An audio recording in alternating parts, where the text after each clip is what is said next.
சாருலதாவின் முதல் நாள் வேலை. விஎல் ஹாஸ்பிட்டலில் ஜாயின் செய்தாள்.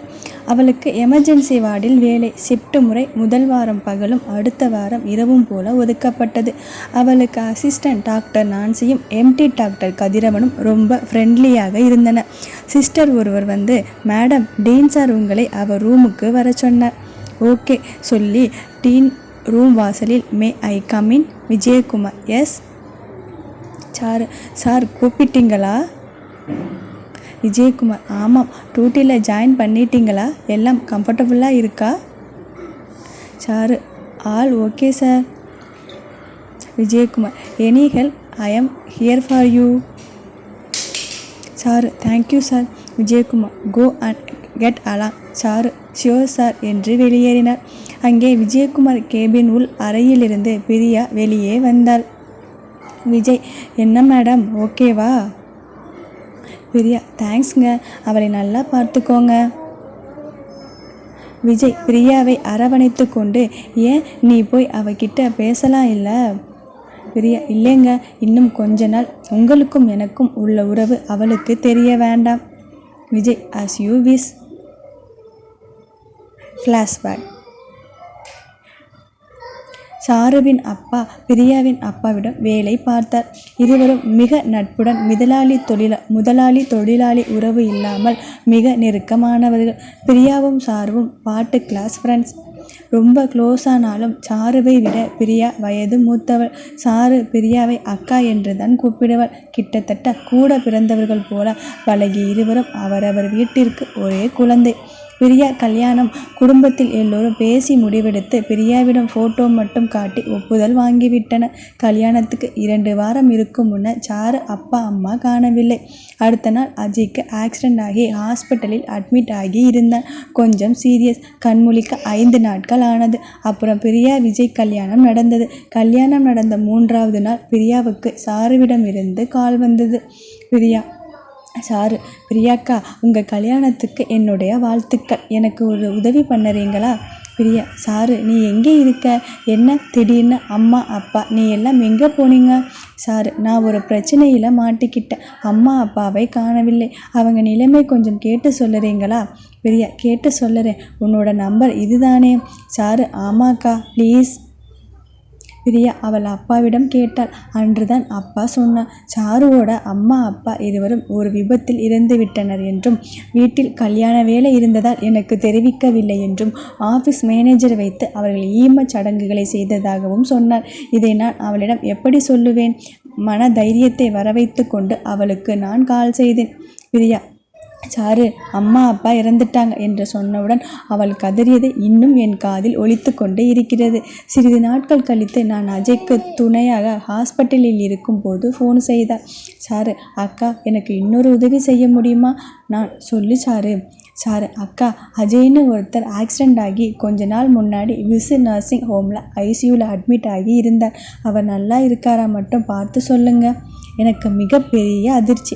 என் கண்முன்னே படுத்திருக்கும் அஜய்க்கும் சாருவுக்கும் என்ன சம்பந்தம்? பிரியா, கேட்டு சொல்லறேன் என்று சொல்லிவிட்டு, சாருவுக்கு ஏதோ ஆபத்து, அவளை சுற்றி ஏதோ ஒன்று நடக்குது. அவங்க அப்பா அம்மா திடீர்னு செத்து போயிட்டாங்க. அவளை காணோம். எங்கே இருக்கேன்னு கேட்டால் சொல்ல மாட்டேங்கிறா. இங்கே அடிபட்டு இருக்கிற அஜய் எப்படி இருக்கான்னு கேட்குறாள். யார்கிட்ட கேட்டால் இதுக்கு பதில் கிடைக்கும்? அஜயின் முழங்கல் சத்தம் கேட்டது. லதா, லதா. பிரியா, அஜய், அஜய். லதா, லதா. யாரு லதா? ஒருவேளை சாருதானா? அப்படின்னா 2 பேரும் காதலிச்சிருப்பாங்களோ? அந்த நேரம் லலிதா அம்மா வர, பிரியா, அம்மா, லதா யாரு? லலிதா, அது ஒரு சாத்தா. அஜயை லவ் பண்ணுறேன்னு சொல்லி இப்போ அவனோட நிலையை பார்த்து வெறுத்துட்டு போயிட்டா அவ. இவன் என்னடானா அவளையே நினச்சிட்டு இருக்கான். பிரியா ஒருவாறு யூகித்து கொண்டாள். சாருவை லதா அம்மாவுக்கு பிடிக்கலை. அப்போது இவங்க கிட்ட கேட்டால் சரியான பதில் கிடைக்காது. அப்பாவுக்கு தெரிஞ்ச ஒரு டிடெக்டிவ் ஏஜென்சி பார்த்து பேசினாள். பிரியா, சார், இப்போது இந்த இன்வெஸ்டிகேஷன் யாருக்கும் தெரியாமல் பண்ணணும். என்கிட்ட மட்டும் ரிப்போர்ட் கொடுக்கணும் சொல்லிவிட்டு ஃபோன் டயல் செய்தார். பிரியா, சாரு, நீ சொன்ன பையன் நல்லா இருக்கான். உனக்கும் அவனுக்கும் என்ன சம்பந்தம்? சாரு, அவன் என் வாழ்க்கையில் வந்தப்புறம் நான் அனாதையாக ஆகி உயிருக்கு பயந்து வாழறேன். பிரியா, ஒன்றும் புரியலை. சார், அக்கா, நீங்கள் பத்திரமா இருங்க. என்னோடய வீடு கொஞ்சம் விற்று கொடுங்க அக்கா. பிரியா, நான் அப்பா கிட்ட அதை பற்றி பேசுகிறேன். நான் கேட்ட கேள்விக்கு இன்னும் நீ பதில் சொல்லவே இல்லை. சார், அதை நான் சொன்னால் நானே என் மேலேயே சாணி கரைச்சி ஊற்றிக்கிற மாதிரி. வேண்டாம் விடுங்க அக்கா என்று ஃபோன் வைத்து விட்டார்.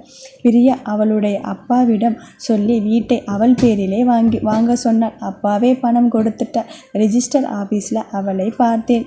உடம்பு மெலிந்து மேடான வயிற்றுடன் வந்தாள். அவள் மாசமாக இருக்கிறாள். ஒருவேளை அது அஜயோட குழந்தையாய் இருக்கலாம். அவளிடம் 1000 கேள்வி கேட்டேன். ஆனால் அவளுடைய பதில் தேங்க்ஸ் அக்கா மட்டும்தான். அவளுடைய நிலைமையை என்னிடம் விளக்க விரும்பவில்லை. அவமானமாக நினைக்கிறாள். பிரியா, சரி, நீ எதுவும் சொல்ல விரும்பலைன்னு தெரியுது. கடைசியாக ஒரே ஒரு கேள்வி. நான் உன் மேலே வச்சிருந்த அன்பு உண்மைனா எனக்கு பதில் சொல்லு. உன்னோட குழந்தைக்கு யார் அப்பா? சார், அன்னைக்கு அஜய்னு ஒருத்தரை பற்றி விசாரிக்க சொன்னேன் இல்லை, அவன்தான் என்னுடைய குழந்தைக்கு அப்பா. ஆனால் இதை பற்றி வெளியே சொல்லிடாதீங்க. என்னையும் குழந்தையும் சேர்த்து கொன்னுடுவாங்க. பெரிய அதிர்ச்சியில் உறைந்தாள். சுய நினைவுக்கு வரும்போது சாரு போய்விட்டார். அப்புறம் ஒரேடியாக ஃபோன் நம்பரையும் மாற்றிவிட்டார். என்னை தொடர்பு கொள்ளவில்லை. டிடெக்டிவ் ஏஜென்சி மூலம் கிடைத்த பதில், சாரு அப்பா அம்மா மற்றும் சாருவை கொல்ல வந்த அனைவரும் ஒரே டீம். சாரு அம்மா அப்பாவை லாரி ஏற்றி கொண்டு இருக்காங்க. சாருவை கொல்ல வந்த காரிடமிருந்து அஜய் அவளை காப்பாற்றி விட்டார். ஸோ இது திட்டமிட்டு நடந்தவே, ஆக்சிடென்ட் கிடையாது. அப்பாவிடம் சொன்னேன். அப்பா தனிப்பட்ட முறையில் விசாரித்து இதுக்கு காரணம் லலிதா அம்மா தான் என்ற விடை கிடைத்தது. இதை சொல்லிவிட்டு எங்கள் அப்பா, பிரியா நீ என்ன நினைக்கிறேன்னு எனக்கு தெரியலை, ஆனால் அந்த வீட்டுக்கு நீ மருமகள். அந்த அம்மா உன் புருஷனோட அம்மா. இதுவே கல்யாணத்துக்கு முன்னாடி தெரிந்திருந்தால் நிலைமை வேறு. ஆனால் இப்போ இது நம்ம 2 குடும்பத்துக்கும் ஒரு தலை குனிவை தரும். எல்லாத்தையும் மறந்துட்டு சாதாரணமாக இரு. சாருவுக்கு நாம் நல்ல வாழ்க்கையை அமைச்சு தரலாம். அவளோட அப்பா அம்மா இடத்துல இருந்து நாங்கள் அவளை பார்த்துக்கிறோம். நீ அவளை பற்றி கவலைப்படாதே. மாப்பிள்ளை உன்கிட்ட அன்பாக இருக்கா. இதை நீ அவர்கிட்ட சொல்லி உன்னோட வாழ்க்கையை கெடுத்துக்காதே. பிரியா, சரிப்பா, நான் முயற்சி பண்ணுறேன். ஆனால் என்னோட மாமியாரை பார்க்கும் போதெல்லாம் சாருவுக்கு அவங்க செஞ்ச கொடுமை தான் ஞாபகம் வரும். ஆனால் இந்த 6 வருஷத்தில் எனக்கு குழந்தை பாக்கியம் இல்லை. எல்லாம் இந்த குடும்பம் சாருவுக்கு செஞ்ச துரோகம். அதிலே நான் பலியாகிவிட்டேன். ஆனால் சாரு மாசமாக இருந்தால் அவளுக்கு குழந்தை பிறந்திருந்தால் அது இந்த குடும்ப வாரிசு. உலகத்தில் எங்கோ ஒரு இடத்துல சாப்பாட்டுக்கு கஷ்டப்படுதோ இல்லை துணிமணிக்கு கஷ்டப்படுதோ, உயிரோடு இருக்கோ இல்லையோ. என்னோட அதிர்ஷ்டம், மதுரையில் ஹாஸ்பிட்டலில் கிளைத்திருந்தும் டாக்டர் இன்டர்வியூக்கு வந்தாள் சாருலதா.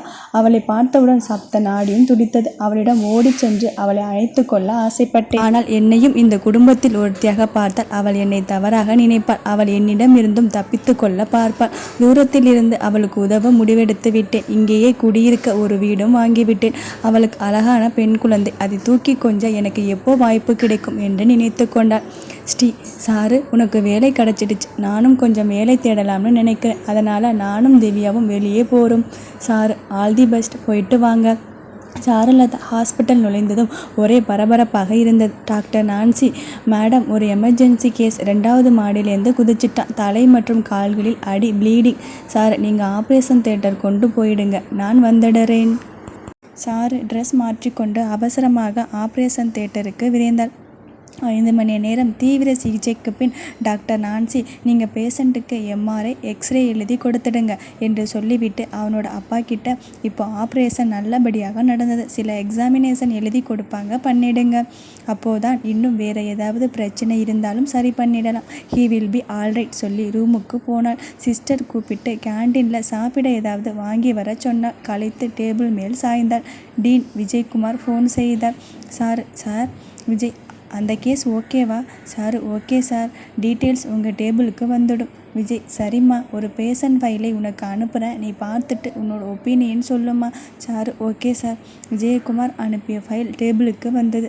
அதற்குள் சாருவுக்கு சாப்பாடும் வந்தது. சாப்பிட்டு கொண்டே அந்த ஃபைல் பார்க்க, பேஷண்ட் நேம் அஜய்குமார். சாப்பாடு அதுக்கு மேலே அவளுக்கு இறங்கவில்லை. அவனுடைய ரிப்போர்ட் படிக்க ஆரம்பித்தார். 6 வருஷத்துக்கு முன்னாடி நடந்த ஆக்சிடென்ட், அதன் உடம்பில் ஏற்பட்ட பிரச்சனைகள் வரிசைப்படுத்தப்பட்டிருந்தது. அதை படித்து அதிர்ச்சியுடன் இமைக்க மறந்த விழிகளில் கண்ணீர். ஸ்ரீ திவ்யாவை கூட்டிக் கொண்டு வேலை தேடி சென்றவள் வேலை கிடைக்காமல் முகத்தை தொங்க போட்டுக்கொண்டு எங்கே போகலாம் என்ற யோசனையுடன் திவ்யாவை பிடித்து கொண்டு ரோட்டில் நின்றிருந்தாள். திவ்யா, ஸ்ரீமா, ஒன்று வேற ஆஃபீஸுக்கு போய் பார்க்கலாம், இல்லை வீட்டுக்கு போகலாம். இங்கேயே எவ்வளவு நேரம் நிற்கிறது? எனக்கு கால் வலிக்குது. ஸ்ரீ, இரு குட்டி, லெஃப்டில் போகலாமா ரைட்டில் போகலாமான்னு யோசிக்கிறேன். திவ்யா, அப்போவா ஸ்ட்ரெயிட்டாக போகலாம். எனக்கு ஒரு ரோஸ் மில்க் வாங்கி கொடு. ஸ்ரீ, சரிவா. சளி பிடிச்சதுன்னா சாருக்கிட்ட என்னை மாட்டி விட்டுடாதே. திவ்யா, நான் பொய் சொல்ல மாட்டேம்மா. ஸ்ரீ, கூலிங் இல்லாமல் ரோஸ் மில்க் கொடுங்க என்று கடைக்காரரிடம் ஆர்டர் செய்துவிட்டு ஓரிடத்தில் உட்கார்ந்தனர். எதிர்த்தாற் போல VL மீடியா விளம்பரம் போஸ்டர் இருந்தது. திவ்யா அதை பார்த்து, ஸ்ரீமா, அங்கே போகலாம். ஸ்ரீ, அங்கே போய் என்ன பண்ணுறது? திவ்யா, நான் வேலைக்கு ட்ரை பண்ணுறேன், கூட்டிகிட்டு போ ஸ்ரீமா. ஸ்ரீ, சரி, அடம் பண்ணாத, கூட்டிகிட்டு போகிறேன். சும்மா போய் பார்க்கறது தானே, எப்படியும் ஒன்றும் பெருசாக நடக்க போகிறதில்ல. நாமளும் வீட்டுக்கு போய் சும்மா உட்கார்ந்திருக்க, அங்கே தான் போய் பார்க்கலாமே என்ற யோசனையுடன் ஸ்ரீ திவ்யாவை கூட்டிக் கொண்டே கிளம்பினார். VL மீடியா சென்றதும் திவ்யா நேராக உள்ளே நுழைந்து ரிசப்ஷன் பெண்ணிடம், ஹலோ மேடம், நான் ஸ்க்ரீன் டெஸ்ட் எடுக்க வந்திருக்கேன், யாரை பார்க்கணும்? அந்த பெண், குட்டி, உங்கள் பேர் என்ன? திவ்யா. அந்த பெண், உங்கள் கூட யாரும் வரலையா? திவ்யா, ஓ, வந்திருக்காங்களே, எங்கள் அம்மா. அந்த பெண், எங்கே காணோம்? திவ்யா, வெளியே நிற்கிறாங்க, வருவாங்க. அதற்குள் அஜய் தன்னோட காரில் உள்ளே நுழைந்தான். அதை பார்த்து ஸ்ரீ அஜய் கண்ணில் மாட்டாமல் ஒளிந்து கொண்டாள். அஜய் உள்ளே நுழைந்ததும் திவ்யாவை பார்த்தான். அவனுக்கு ஏதோ ஒரு உணர்வு. அந்த குழந்தையை தூக்கி கொஞ்ச வேண்டும் போல குழந்தையை அள்ளி எடுத்தான். அஜய், யார் நீங்கள்? குட்டி லேடி. திவ்யா, யார் நீங்கள்? Handsome uncle. அஜய், குட்டி lady, me first. Divya, my name is Divya. Ajay, I am Ajay. Divya, handsome uncle, எனக்கு நல்லா பாட தெரியும். நீங்கள் ஆக்டிங் சொல்லி கொடுத்தால் நான் ஆக்டிங் கற்றுக்கிட்டு நல்லா நடிப்பேன். நான் பார்க்க அழகாக இருக்கேன். உங்கள் கம்பெனிக்கு நான் ஆக்டிங் பண்ணலாம்னு இருக்கேன். அஜய், உங்களுக்கு ஏன் நான் வேலை கொடுக்கணும்? திவ்யா, ஏன்னா எங்கள் அம்மாவுக்கு கொஞ்சம் கூட பொறுப்பே இல்லை. அவங்களை ஒழுங்காக பார்த்துக்க மாட்டாங்க. அப்புறம் என்னை எப்படி பார்த்துப்பாங்க? ஸோ நான் தான் என்னை பார்த்துக்கணும். நல்லா சம்பாதிச்சு, நல்ல ஸ்கூல் சேர்ந்து, நல்லா படித்து எங்கள் அம்மாவை நான் தானே பார்த்துக்கணும். அஜய், அப்போது உங்கள் அப்பா என்ன பண்ணுவாங்க? திவ்யா, எனக்கு அப்பா இல்லை. என்னோட சின்ன வயசுலேயே அப்பா ஒரு கார் ஆக்சிடெண்ட்டில் இறந்துட்டாங்க. அஜய், ஓ அப்படியா, அப்போ உள்ளே வாங்க என்று தூக்கி கொண்டு அவனுடைய ஆஃபீஸுக்கு போனான். அவனுக்கு திவ்யாவை கீழே இறக்க மனமில்லை. மடியிலேயே வைத்து கொண்டான். சின்ன வயசிலேயே குழந்தைக்கு அப்பா இல்லாமல், அப்பாவோட பாசம் இல்லாமல் வளர்ந்துட்டு இருக்காள். அஜய், நான் இப்போ ஒரு ஆன்ட்டியை வர சொல்கிறேன். அவங்க உங்களுக்கு ஸ்க்ரீன் டெஸ்ட் எடுப்பாங்க. நீங்கள் அவங்களுக்கு கோஆப்ரேட் பண்ணணும், ஓகேவா? திவ்யா, ஹேண்ட்ஸம் அங்கிள், இதெல்லாம் சிம்பிள், நான் சூப்பராக பண்ணுவேன். அது அப்போ ஓகே, நீங்கள் நல்லபடியாக முடிச்சுட்டு செலக்ட் ஆகிட்டு வந்தீங்கன்னா ஒரு நாள் நாம் லஞ்சு சாப்பிட போகலாம், என்னோட ட்ரீட். ஒரு பெண் உள்ளே நுழைந்தாள். அஜய், நீங்கள் அவங்களோட போங்க குட்டி லேடி என்று பார்த்துக்கோங்க என்றான் அந்த பெண்ணிடம். அதற்குள் நந்தினி அஜயை பார்க்க வந்தாள். நந்தினி, என்ன ஹாப்பி மூட்? அஜய், ஒரு குட்டி பொண்ணு வந்திருக்காள், she is very interesting. Nandini, அப்படியா? அஜய், அவளுக்கு ஆக்டிங் சான்ஸ் வேணுமா? நந்தினி, எனக்கு கூட இப்போது சைன் ஆகி இருக்கிற படத்தில் என்னோட சின்ன வயசு கேரக்டர் பண்ண ஒரு குழந்தை வேணும். அஜய், அவளை பாரு, ஓகேனா அவளுக்கு ரெக்கமெண்ட் பண்ணு. நந்தினி, சரி, பார்க்கலாம். அதற்குள் திவ்யா வந்தாள். அவளை தூக்கி மடியில் வைத்து, அஜய், குட்டி, இவங்க தான் Nandini aunty. Divya, hello beautiful aunty. Nandini, hello என்று கொஞ்ச நேரம் பேசிக்கொண்டிருந்தாள். திவ்யா, ஹேண்ட்ஸம் அங்கிள், அம்மா ரொம்ப நேரமாக வெயிட் பண்ணிட்டு இருப்பாங்க, நான் போகிறேன். என்னோடய ஃபோன் நம்பர் கொடுத்துட்டு போகிறேன், நீங்கள் எனக்கு கால் பண்ணுங்க uncle. Ajay, so sweet, okay, take care, bye. Divya, bye uncle and aunty என்று சொல்லிவிட்டு சென்று விட்டாள். வெளியே ஸ்ரீ டென்ஷனாக இருந்தாள். திவ்யாவை பார்த்தவுடன் தான் அவளுக்கு உயிரே வந்தது. ஸ்ரீ, அம்மா தாயே, வா போகலாம் என்று அவளை தூக்கி கொண்டு கிட்டத்தட்ட அந்த ஆஃபீஸ் விட்டு ஓடிவிட்டாள். திவ்யா, என்ன நடந்ததுன்னு கேட்க மாட்டியா ஸ்ரீமா? ஸ்ரீ, சொல்லுடி. திவ்யா, எனக்கு வேலை கிடச்சிடுச்சு, அங்கிள் கூப்பிட்றேன்னு சொன்னார், உன்னோட ஃபோன் நம்பர் தான் கொடுத்தேன். அப்படியா? அப்போ நீ ஒரு குட்டி ஸ்டார் ஆகிடுவ. குசியில் துள்ளி குதித்தார்கள். திவ்யா, ஆனால் சாருமா என்ன சொல்லுவாங்க? ஸ்ரீ, அதுவும் நான் உன்னை கூட்டி போனேன்னு தெரிஞ்சா அவ்வளவுதான். திவ்யா, அப்போது இன்னைக்கு நடந்ததை நாம் சாரம்மா கிட்ட சொல்ல வேண்டாம். ஸ்ரீ, ஆமாம், சொல்ல வேண்டாம். டீல். சாரலதா டீன் ரூமில். சார், நான் நீங்கள் கொடுத்த ரிப்போர்ட் ஃபைலை படித்து பார்த்தேன். விஜய், என்ன பண்ணலாம்? சார், அவருக்கு ஒரு எக்ஸாமினேஷன் பண்ணி நான் ஒரு ரெக்கவரி ரிப்போர்ட் ரெடி பண்ணட்டுமா? விஜய், பண்ணுமா, ஆனால் அவன் அதை ஃபாலோ பண்ணுவானா தெரியலை. சார் சார் அவருக்கு உடல்நிலை சரி ஆகணும்னா இதை பண்ணித்தான் ஆகணும். I will try my best. Vijay சரி, அவனை வர சொல்லறேன். சார் சரி சார் என்று இனி என்ன நடக்கப் போகுதோ என்ற யோசனையில் விடை பெற்று கொண்டாள். சிறிது நேரத்தில் அஜய் அங்கே ஹாஸ்பிட்டல் வந்தான். விஜய், நான் புதுசாக அப்பாயிண்ட் ஆன ஒரு டாக்டர் கூட உன்னோட ஹெல்த் ஹிஸ்ட்ரி டிஸ்கஸ் பண்ணினேன். அவங்க ஒரு ரிப்போர்ட் ரெடி பண்ணுறாங்க. நீ அவங்களுக்கு கொஞ்சம் கோஆப்ரேட் பண்ணணும். அஜய் சரி, எப்படியோ என்னை சரி பண்ண முடிவு பண்ணிட்டேன் என்றபடி டேபிளில் இருக்கும் கிளாஸில் தண்ணீர் ஊற்றி குடித்து கொண்டிருந்தான். சாரு உள்ளே நுழைந்தாள். அவளை கண்டதும் கையில் இருந்த கண்ணாடி கிளாஸை கையில் பிடித்து நொறுக்கினான். கண்ணாடி குத்தி கிழித்து கையில் இரத்தம் கொட்ட ஆரம்பித்தது. சாரு ஐயோ சிஸ்டர் என்று கத்தினாள். அவனை இழுத்து கொண்டு ஆபரேஷன் ரூமில் படுக்க வைத்து கண்ணாடி துண்டுகளை அகற்ற ஆரம்பித்தாள். நன்றாக பேண்டேஜ் சுற்றிவிட்டு, சார் சார் நீங்கள் உங்கள் ஹெல்த் பார்த்துக்கணும். இப்படி தேவையில்லாமல் உங்கள் ரத்தத்தை வீணாக்காதீங்க. அப்புறம் உங்கள் ரிப்போர்ட் படித்தேன். நீங்கள் கொஞ்சம் நான் சொல்லுற அட்வைஸ் படி உங்கள் ஹெல்த்தை பார்த்துக்கலாம். அஜய் மேடம், நீங்கள் ரொம்ப நல்லவங்க மாதிரி ஆக்ட் பண்ணாதீங்க. உங்களால் கஷ்டப்பட்டவன் நான். உங்களை எப்பவும் நம்ப மாட்டேன். சார் சார் நான் இங்கே டாக்டர், நீங்கள் என்னோட பேஷண்ட், அவ்வளவுதான். வேற எல்லாம் நான் ஒன்றும் கேர் பண்ணிக்க மாட்டேன். அஜய் நீ எப்படி கேர் பண்ணுவ என்று கத்தினான். சார் சார் இது ஹாஸ்பிட்டல், தயவு செய்து கொஞ்சம் அமைதியாக இருங்க. சாருலதாவுக்கு இனி வரும் நாட்களை பற்றி நினைத்து கொண்டு அமைதியாக அவளுடைய வேலையை நடுங்கிக் கொண்டே செய்தாள். அஜய், நான் தொடர்ந்து அவளை தாக்கிக் கொண்டே இருக்கிறேன். ஒன்றுக்கும் கூட பதில் தாக்கி பேசாமல் பொறுமையாக எனக்கு தொடர்ந்து பரிசோதனை செய்து விடுவித்தாள். எனக்கு அவளுடைய பொறுமை மிகவும் ஆச்சரியத்தை தந்தது. இவள் பழைய லதாவாக இருந்தால் இந்நேரம் என்னை சுருட்டி அடித்திருப்பாள். இத்தனை வருடங்கள் இவளுக்குள்ளே இவ்வளவு மாற்றங்களை தந்திருக்கிறது. அவளை என்னை பிரமித்திருந்தேன். சார் சார் நீங்கள் கிளம்பலாம். உங்களோட ரிப்போர்ட் நாளைக்கு ரெடி பண்ணிடுறேன். தேங்க்ஸ் சொல்லி பதிலை எதிர்பாராமல் அவளுடைய ரூமுக்கு போனாள். நான் அவளை துரத்தி கொண்டே போனேன். லதா என்ன வாயே பேச மாட்டேங்கிற? என்னை பார்த்து மெலிதாக சிரித்தாள். அந்த சிரிப்புக்கு அர்த்தம் புரியவில்லை. சரி விடு, நீ ஏன் என்னை விட்டு போன? சார் அதான் உங்களுக்கு தெரியுமே. லதா என்னோட கோபத்தை கிளறாதே, கேள்விக்கு பதில் சொல். சார் நீங்கள் படுத்த படுக்கை ஆகிட்டீங்க. உங்களால் எனக்கு ஒன்றும் உதவி இல்லை. அதனாலே தான் நான் பச்சையாக சொல்ல வேண்டியது தானே, ஏன் பூசி மொழகிற? சார் நீங்கள் இன்னும் பச்சையாக சொல்லித்தரலை. எப்படி சொல்லணும்னு சொல்லி கொடுங்க, சொல்லறேன். உனக்கு நெஞ்சழுத்தம் ரொம்ப அதிகமாயிடுச்சு. சார் என்னை பற்றி நிறைய தெரிஞ்சு வச்சிருக்கீங்க. ஏய் மாற்றி மாற்றி பேசாதே. நான் பொழைச்சி வரமாட்டேன்னு நினச்சிட்டியா? சார் அமைதியாக இருந்தாள். நான் படுக்கைக்கு ஒத்து வரமாட்டேன்னு தானே போயிட்ட. என்னை படுக்க வச்சு ஒரு பொம்மை மாதிரி பார்த்துக்கணும்னு போயிட்டேன்னு சொல்லேன். சார் ஆமாம் ஆமாம் ஆமாம், கொஞ்சம் வெளியே போறீங்களா என்று கத்தினாள். கண்ணீர் நிற்காமல் வழிந்து கொண்டிருந்தது. அவள் கண்ணீரை பார்த்த என் மனது ரணமாகி கொண்டிருந்தது. திரும்பி பார்க்காமல் வெளியேறினேன். என்னுடைய ஆஃபீஸுக்கு வந்தேன். இன்டர்காம் அழைத்து, சுந்தர் கொஞ்சம் உள்ளே வா. சுந்தர் என்னோட பிஏ. சுந்தர் சார் கூப்பிட்டீங்களா?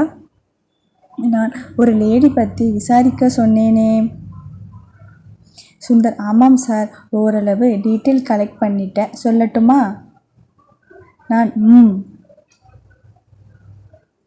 சுந்தர் சார் உங்களுக்கு ஆக்சிடெண்ட் ஆன அன்னைக்கு சாருலதா அவங்க அப்பா அம்மா 2 பேருக்கும் ஆக்சிடெண்ட் ஆகி ஸ்பாட் அவுட் சார். ஆனால் அவங்க டெத் விஷயம் சாருலதாவுக்கு தெரியலை போல் இருக்கு. அவங்க டெட் பாடியை கலெக்ட் பண்ண கூட அவங்க வரலை. அவங்க அப்பா ஆஃபீஸில் வேலை செஞ்சவங்க தான் அவங்க அப்பா அம்மாவுக்கு இறுதி சடங்கு பண்ணியிருக்காங்க. கொஞ்ச நாள் கழித்து அவங்க வீடு விற்கிறதுக்கு சென்னை போயிருக்காங்க. ஒரே நாள் ரிஜிஸ்டர் ஆஃபீஸ் போய் கையெழுத்து போட்டுட்டு போயிட்டாங்க. இதிலே ஒரு விஷயம் ஆச்சரியமானது என்னன்னா, சாருலதா வீட்டை வாங்கினது உங்கள் அண்ணி ஸ்வர்ண பிரியா. சாருலதாவுக்கு அமௌண்ட் டிரான்ஸ்ஃபர் பண்ணி அக்கௌண்ட் நம்ம பிரியா அண்ணியோட அப்பாவோடது. கொஞ்சம் அன்னிக்கும் சாருலதாவுக்கும் என்ன உறவுன்னு டீட்டெயில் கலெக்ட் பண்ணுங்க. இந்த விஷயம் யாருக்கும் தெரியக்கூடாது. நீ போகலாம். சுந்தர் சரி சார் என்று சுந்தர் கிளம்பினான். லதாவோட அம்மா அப்பா 2 பேரும் இறந்துட்டாங்க. அதுவும் ஒரே ஆக்சிடெண்ட்ல. எனக்கே ரொம்ப அதிர்ச்சியாக இருக்கு. பாவம் லதா. ஆனால் அவள் ஏன் பெத்தவங்க பாடியை வாங்க கூட போகலை? எவ்வளவு பிரச்சனை இருந்தாலும் பெத்தவங்க ஈம சடங்கு கூடவா செய்ய மாட்டாங்க? இல்லையே, அவள் அவங்க பெத்தவங்க மேலே ரொம்ப பாசமாக இருந்தாளே. அன்னிக்கும் லதாவுக்கும் என்ன? அன்னி தான் லதாவுக்கு இப்போ ஹெல்ப் பண்ணுறாங்க. ஆனால் அது லதாவுக்கு தெரியக்கூடாதுன்னு நினைக்கிறாங்க. ஒரே குழப்பமாக இருக்குது.